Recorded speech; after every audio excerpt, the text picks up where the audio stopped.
বাংলাদেশের যে ভোট হলো 2026-এ, তাতে দেখা যাচ্ছে যে বাংলাদেশ এবং পশ্চিমবঙ্গের বর্ডারের ধারে যেভাবে জামাত জিতেছে, প্রত্যেকটা একদম বর্ডারের গা বরাবর জিতেছে।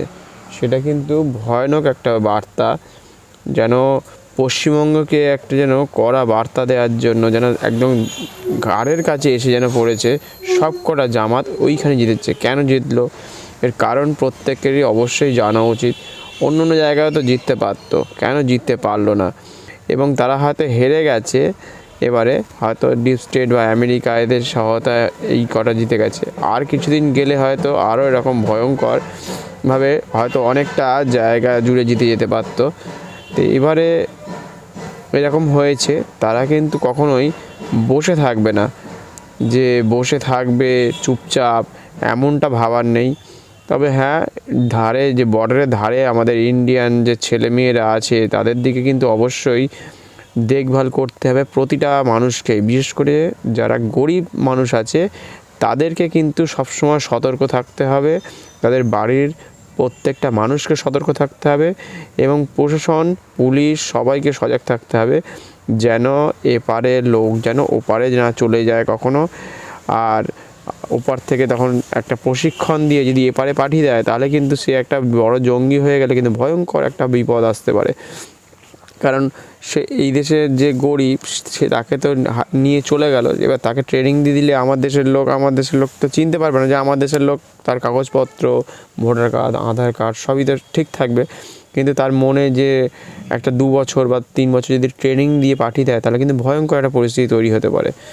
সেই জন্য যত ছেলে মেয়ে আছে গরিব, তার বাবা মার শরীর খারাপ হয়েছে, সেই সুযোগটা কিন্তু তারা নিতে পারে যে তোমাকে 10,000 দিয়ে দিলাম কি 15,000 টাকা দিয়ে দিলাম, তুমি তোমার বাবার শরীর খারাপটা করো, তার বিনিময়ে আমাদের সঙ্গে থাকতে হবে, আমাদের কথা মতো কিছু যেগুলো বলবো সেগুলো তোমরা শুনবে, কাজ করবে।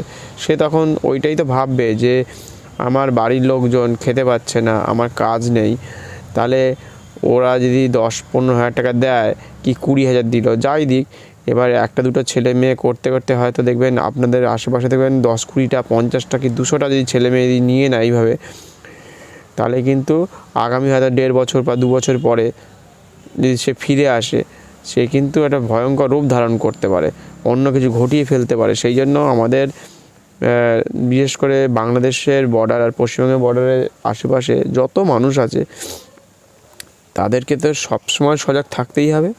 এবং কোন ছেলে মেয়ে কোথায় স্কুলে যাচ্ছে, কলেজে যাচ্ছে, কার সাথে কথা বলছে, কে ফোন করছে, সেই জন্য সবসময় সতর্ক থাকা দরকার যে ভয়ঙ্কর যেন কিছু ঘটে না যায়। কারণ আপনি হয়তো বসে থাকবেন বাড়িতে, কিন্তু তারা কিন্তু কখনো বসে থাকবে না।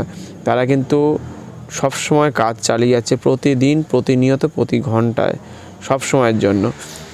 আপনি চুপচাপ থাকলে আপনাদের অবস্থা হয়তো ওরা হয়তো ট্রেনিং দিয়ে পাঠিয়ে দিল আমাদের দেশে, সেক্ষেত্রে কিন্তু একটা অন্য রূপ নিতে পারে কিছুদিন পরে বা কিছু মাস পরে।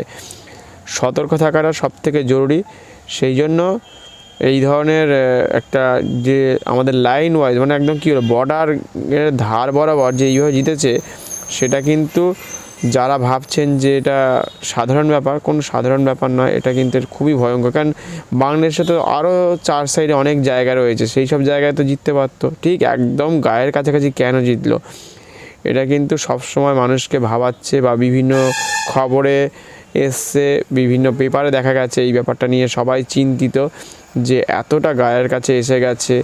এটা নিয়ে সবাই সাবধানে থাকা উচিত প্রতিনিয়ত, প্রতিদিন। আজকে এখানেই শেষ করলাম। চ্যানেলটিকে সাবস্ক্রাইব করে রেখে দেবেন। বিভিন্ন রকমের এরকম সমস্যা বা মোটিভেশনের খবর নিয়ে আমি আসবো, বিভিন্ন রকম খবর আবার নতুন করে তুলে ধরার চেষ্টা করব। এখানেই শেষ করলাম। প্রত্যেকে ভালো থাকবেন, সুস্থ থাকবেন। ধন্যবাদ, নমস্কার।